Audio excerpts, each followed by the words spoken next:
Good morning friends, সবাই কেমন আছো? আশা করি সকলেই ভালো আছে আর আমরাও ভালো আছি। Welcome back to Priyanka simple lifestyle. সবাইকে স্বাগত জানিয়ে শুরু করছি আবারও একটি নতুন দিন। এটা হলো রবিবারের ভিডিও। তো দেখো সকালবেলায় কি সুন্দর তোমাদেরকে আমি এক ঝাঁক পায়রার সাথে শুরু করলাম দিনটা। সকালবেলা টিফিন করে ছাদে এলাম জামা কাপড়গুলো মেলতে, আর এসেই মেলে এখানটা একটু রোদ্দুরে দাঁড়িয়েছিলাম আমি, আমার ছেলে আর মেয়ে।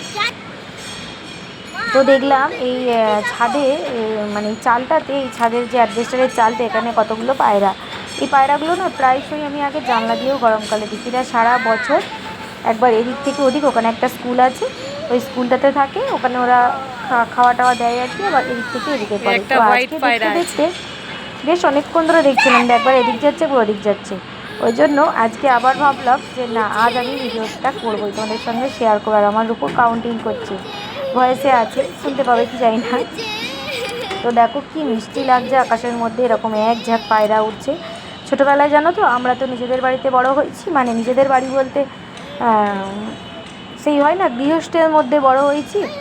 আর উঠোন ছিল বাড়ির মধ্যে বিশাল বড়। তো প্রত্যেক দিন সকালে ঘুম থেকে উঠতাম, যেদিন যেদিন স্কুল যেতাম না, মানে আমাদের তো প্রাইমারি স্কুল ছিল, সকাল 7টার মধ্যে চলে যেতে হতো, কিন্তু যেদিন যেদিন স্কুল যেতাম না সেদিন আমাদের সেই গম আসতো, মা গম কুলোতে করে ঝেড়ে রাখতো, গমের যে কুঁড়ো বেরোতো আর চালেরও যে সেই খুদ চাল বলে ওগুলো বেরোতো, ওগুলো ওই বাটি বাটি করে রাখা হতো। আর সারা উঠোনে পায়রাকে খেতে দিতাম, মানে ছড়িয়ে দিতাম, আর এক ঝাঁক ঝাঁক পায়রা আসতো। মাঝে মাঝে দুষ্টুমি করে পায়রাগুলোর ওপর না আমি জাল ফেলে দিতাম ওদেরকে ধরবো বলে। তা সেই দিনগুলোই মনে পড়ছিল, এত ভালো লাগছিল এই পায়রা ওড়াগুলো দেখে। বেশ বহুদিন পর আজকে ছেলে মেয়েকে তো আর সেই ফিলিংসটা দিতে পারলাম না, কিন্তু এই এক ঝাঁক পায়রা যে উঠছে এটা ওদের দেখে ওদেরও ভীষণ ভালো লাগছিল, তাই তোমাদের সঙ্গেও শেয়ার করলাম। আজকে রবিবার, কিন্তু কাজ বেশ ভালোই আছে। তো চলো, নিচে আসতে আসতেই শুনতে পেলাম, ছাদ থেকেই শুনতে পেলাম এই দাদাটা যাচ্ছে, প্রায় দিনই যায় এখান দিয়ে। তো ভাবছি কয়েকদিন ধরেই একটা পর্দা নেব, কারণ উত্তরের দিকের জানলা দিয়ে খুব হাওয়া আসে, আর ওই ঘরটা ভীষণ ঠান্ডা। আর আমার মেন দরজা দিয়েও ফাঁকা আছে, দরজার ফাঁকে খুব হাওয়া ঢোকে। তাই ভাবলাম যে না, নিচে গিয়ে একটা পর্দা আনি। আর এই পর্দা আনতে সেই দেখলাম গায়ের স্টল বিক্রি হচ্ছে, এগুলো জানো তো 100 টাকা করে। তাহলে নিয়ে একটা, সবসময় ওড়নার মতো নেওয়াও যাবে আর ভালোও লাগবে, মানে গাটা গরমও লাগবে। সবসময় তো এই ভারী ভারী চাদরগুলো দিয়ে হয় না, আমার সোয়েটার পরেও কাজ করি, আবার চাদর গায়ে দিয়েও কাজ করি। বিশেষ করে আরও নিলাম এটা পরে পুজো করার জন্য। তো পুজোর সময় তো, কারণ এই চাদর পরে এদিক ওদিক সব দিকে যাচ্ছি, কাজ করছি, তাই পুজো করার সময় গায়ে একটা আলাদা চাদর থাকলে ভালো লাগে, তাই এটা নিলাম। বেশ দেখলাম 100 টাকায় খারাপ নয়। তো দুটো জিনিস নিয়ে এবারে ওপরে এলাম, কারণ তাড়াতাড়ি করছি, মেয়েকে নিয়ে আবার বেরোতে হবে। তো বন্ধুরা এখন 11টা বাজে, মেয়েকে অ্যাবাকাসে দিয়ে আসি। ও তো রবিবারে থাকে না, শুক্রবারে থাকে, কিন্তু যেহেতু শুক্রবারে এখন নাচের ক্লাসটা করতে যাচ্ছে, ওই জন্য সেটা রবিবারে করে নিয়েছি। এই যে স্নান টান করিয়ে একদম রেডি করিয়ে নিয়েছি। চলো ওকে আগে দিয়ে আসি। আর আমারও সব হয়ে গেছে, এসে খালি রান্নাটা করব। আর এই দেখো যে স্টলটা কিনলাম এক্ষুনি, এটা গায়ে দেবো, বেশ নরম, ভালো। চলো, তো মেয়েকে তো পৌঁছে দিলাম ওর স্কুলে। তো এবারে চলে এলাম গাছ কিনতে। জানি শীতের গাছ এখন করলে হয় না, এখন এত শীতে হবে কি জানি না, তবু দেখছি এখনও বিক্রি হচ্ছে। প্রতি বছর অনেকটা আগে করেই বসাই, কিন্তু এবছরে একটু চাপে ছিলাম, ওই জন্য গাছের দেশাটাও আর থেকেও করতে পারিনি।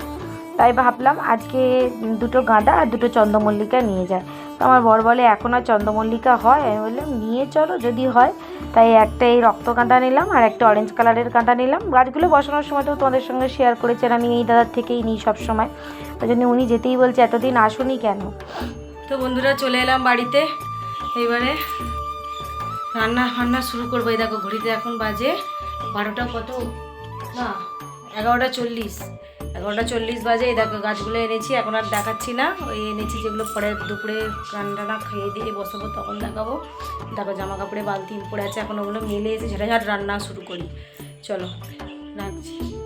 এই যে দেখছো ওখানে চিকেন রেখে দিয়ে, যেখানে ভাতের জল, বাবা চাল ভেজানো আছে, এখানে চাল জলটা তুলবো।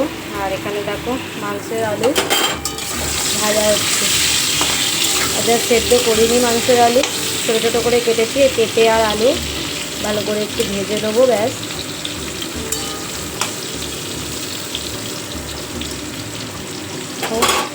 আর এখানে পেঁয়াজ, টমেটো, আদা রসুনের আজকে পেস্ট নিয়ে নিচ্ছি, আর এখন বাটার সময় নেই। আর এই দেখো পালং শাকের চচ্চড়ি করে ফেলেছি, আলু, শিম, বেগুন, বড়ি, মূলো দিয়ে শাকের একটা চচ্চড়ি করেছি। দেখছি এখনও ধোঁয়া উঠছে। এই চালটা ধুয়ে রেখেছি, এখন ওটা তুলে দেবো হাঁড়িতে। চলো রান্নাগুলো করে নিয়ে আসি। ওর মাংসটাই যে তোমাদের দেখানো হলো না, এই যে এখানে আছে মাংসটা দিয়ে তেল আর পেঁয়াজ মাখিয়ে রেখে দিয়েছি। তো বরকে বলেইছিলাম আজ আর চিকেন এনো না, কারণ গ্যাস কিন্তু শেষের পথে। তো ও বলে অত কিছু হবে না, কারণ আমার একটা গাছ 2 মাস 10 দিন মতন চলে। আর আজকে নিয়ে গ্যাসটার বয়স ওই 1 মাস 28 দিন, আর 30 দিনও হয়নি, মানে পুরো 2 মাস হয়নি। তার জন্য আমি ভয় পাচ্ছি, কেননা এই মাসে প্রচুর টিফিন বানানো হয়েছে সকালবেলার দিকে। বেশিরভাগ টিফিনই রূপুকে বানিয়ে বানিয়ে বাবানকে দুজনকে 2 টাইমে প্রচুর টিফিন বানিয়ে দিতে হয়েছে। আর শীতের জন্য প্রচুর খাবারও গরম হচ্ছে, কারণ ইন্ডাকশানে তো আমি আমিষ খাবার গরম করি না থাকলে। তো এই মাংসটা কষে জলটা দিয়ে আর কি বসিয়েছি, আর তার মধ্যেই গ্যাসটা শেষ হয়ে গেছিলো। ওখানে বসো দিচ্ছি। এ দেখো বন্ধুরা, ভাত বেড়ে নিয়েছি, রূপুকে নিয়ে এসে স্নান করিয়ে দিলাম, এখন খেতে দিয়ে দিই। শাক খাবে মা?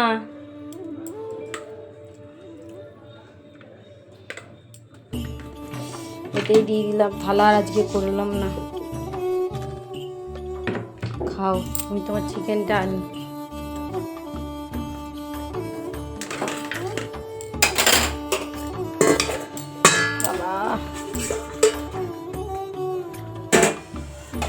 ধোঁয়া উঠছে, লাল লাল ঝাল ঝাল চিকেন। তুমি খাও না, তুমি ততক্ষণ খাওয়া শুরু করো। এই লেগ পিস আজকে বাবা গলা আনেনি, জানিস তো। এখানে লেগ পিস দিয়েছি, একটা আলু, একটা পেঁপে,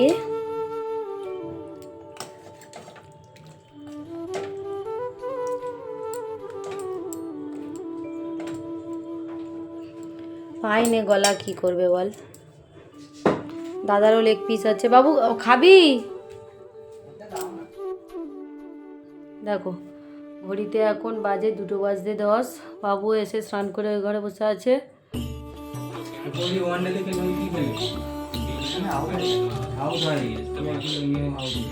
তো বন্ধুরা দেখো, অনেক দিন পরে আমরা একসাথে খেতে বসেছি, কারণ নিচে ঠান্ডা লাগছে। যে রূপু তো এখনও খাচ্ছে।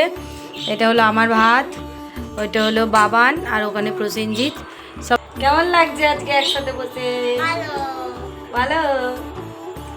এই যে এই চিকেনটা বেঁচেছে, এটা একটু জল দিয়ে আবার গরম করে রাখবো, বা রাত্রিরে খাওয়ার সময় গরম হবে। শাকও একটু রয়ে গেছে, ভাতও আছে হাঁড়িতে অল্প। আর এই যেটা এখন পাখিদেরকে দিয়ে আসি, এসে বাসন মাজবো।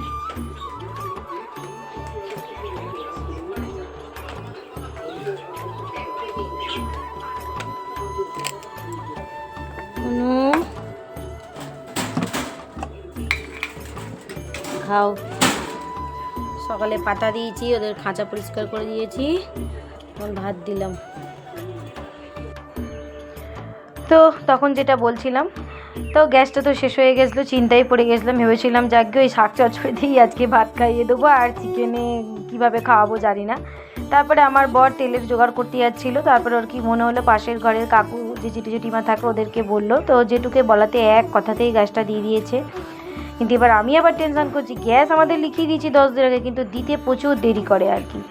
সে কী করে ওদের দেবো আবার। এখানে দিলাম, আর এখন যেগুলো থাকে এখানে আবার রেখে দেবো টেবিলে। অ্যাকচুয়ালি খাওয়া হয় না এইসব এত কিছু রাখার জন্য, জানো তো বন্ধুরা। এ দেখো আমার ছেলে আর যখন এখন বেদানা ছাড়াবো আবার, মানে এই জলের বোতলগুলো ওদিকে রাখো, তো ওটার ওপর রাখো। ওটার ওপর কি অবস্থা হয়ে আছে দেখো, যা তা অবস্থা, মানে দেখাতেও ভালো লাগছে না। কত দিক করবো বলছে না, হাউস ওয়াইফ হওয়া যে কি জ্বালা। এর চেয়ে যদি একটু বাইরে কাজ করতাম টাকাও রোজগার হতো সেই টাকা থেকে, আর তোমার সব কিছুই হতো।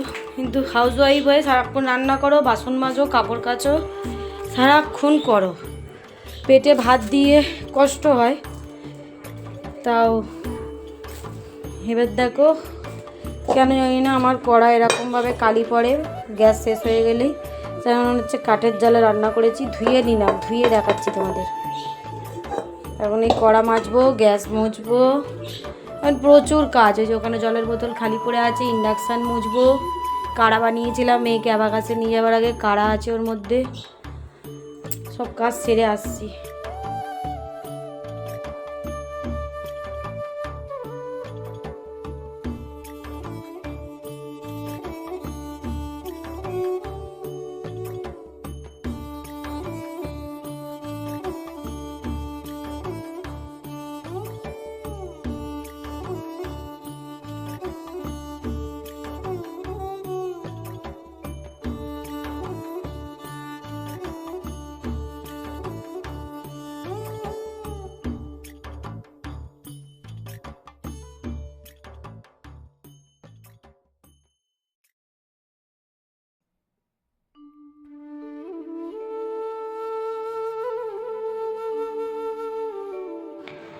তো যাই হোক, কাকু গ্যাসটা দিতে রান্নাটাও হলো, কমপ্লিট হলো, সব কিছু শেয়ার তো তোমাদের সঙ্গে করলাম। এবারে এলাম গাছগুলো লাগাতে। এই দেখো এই টবটাতে, ছোট্ট টবটাতে দিয়েছে চন্দ্রমল্লিকা, আর এমনি প্লাস্টিক ব্যাগে দিয়েছে গাঁদা। তো আমি ভাবছি এই গাঁদা ছোট্ট টবটা থেকে তুলে এতে গাঁদাটা বসাবো, আর চন্দ্রমল্লিকাগুলো তুলে ওই ফাঁকা যে টব দুটো আছে ওর মধ্যে বসাবো। দুটো টব ফাঁকা হয়েছে বলেই আনা, না হলে আর আনতাম না। কেননা টব আর নতুন করে কিনে গাছ লাগানোর ইচ্ছেটা না চলে গেছে। কারণ প্রচুর এদের পেছনেও একটা টাইম দিতে হয়, সময় দিতে হয়। যেহেতু রূপুর এক্সাম চলছে, বাবানেরও সামনে পরীক্ষা, বাচ্চাদের লেখাপড়ার পেছনে, সংসারের পেছনে এত টাইম দিতে গিয়ে না, একলা হাতে সবটি করতে গিয়ে আমার গাছের পেছনে আর সেইভাবে যত্ন করা হয় না। তবু শীতের গাছ তো দু একটা না থাকলে আর কি পোষায় না। যারা এরম গাছপ্রেমী মানুষ আছে, আমি ছোটোবেলায় জানো তো বাড়িতে প্রচুর গাছ বসাতাম। কোথাও একটা কিছু যদি মানে এমনও হয়েছে যে বন গাছ তুলে এনে বাপিকে বলেছি যে বাপি এটা বসিয়ে দাও না, এতে ফুল হবে, বলে দূর দূর এটা তো বন গাছ এনেছিস। এরকমও দিন গেছে, এত গাছ পাগল ছিলাম। তাই বলছি আমার ওই যে বাড়িটা ছিল শ্বশুর বাড়িটা, সেটা থাকলে আজকে কী যে করতাম জানি না। কারণ শ্বশুরমশাইও ভীষণ গাছপ্রেমী মানুষ ছিল, উনিও প্রচুর গাছ লাগাতে ভালোবাসতেন। তো যাই হোক, ফ্ল্যাট জীবনে একটু কষ্টই হয় আমার আর কি, থাকতেই একেবারে নিয়মের মধ্যে বাঁধা থাকি। তো দেখো গাঁদা গাছগুলো ট্রান্সফার করে এতে দিলাম। আর এই যে দেখো এখন রকেট যাচ্ছে।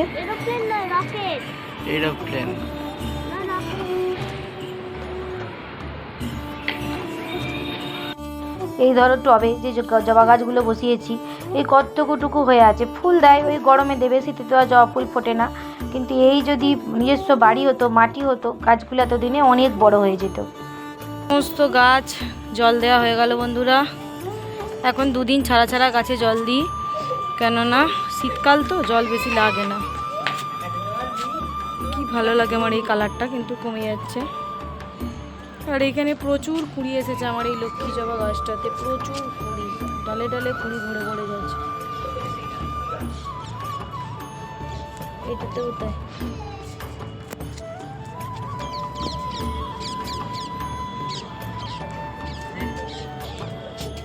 আর এই দেখো যেগুলো এখন লাগালাম, সাদা, হলুদ,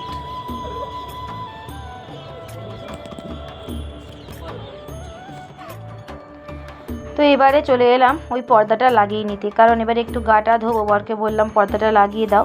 তো চেষ্টা করলো, এবার ও এতটাই আস্তে আস্তে হাতুড়ি ঠুকছে, আমি দূর দূর তুমি নাবো, ওই অত আস্তে হাতুড়ি ঠুকলে হবে না, আমি করে নিচ্ছি। তো বলে দেখো পর্দাটা লাগিয়েও নিলাম। পর্দাটা ভীষণই পাতলা, তবুও ঠিক আছে, কি আর করব। এখন প্রচণ্ড হাওয়া চালাচ্ছে, এদিকে দরজা খুললে এদিক দিয়ে হাওয়া ঢোকে, ওদিকে তো জানলা খোলাই যায় না। ওই দেখো দেখতে পেলে কিনা জানি না, চাদরও দেওয়া আছে জানলাতে। ঠান্ডার জন্য এই পর্দাটা টাঙালাম। এখন তো আর পর্দার ওই রিং করতে পারলাম না, এখন এরামই দিয়ে দিলাম। কোনো রকম এই কোনাগুলোতে পেরেক মেরে এই পেরেকটা খুলে যাওয়ার চান্স আছে। এটা ঢুকে গেছে ভালো, হাওয়াটা একটুখানি যাতে হয়। এইবারে পরিষ্কার হয়ে চলে এলাম, সন্ধে একটু দিয়ে, রবিবার তো সেভাবে সন্ধে দিই না, অল্প একটু দিয়ে চলে এলাম চিকেন পকোড়া বানাতে। সকালে যে চিকেনটা এনেছিল অনেকটা, তো তা ওখান থেকে কিছু কিছু চিকেন ছাড়িয়ে আর কি সলিড দিক কেটে কেটে রেখেছিলাম।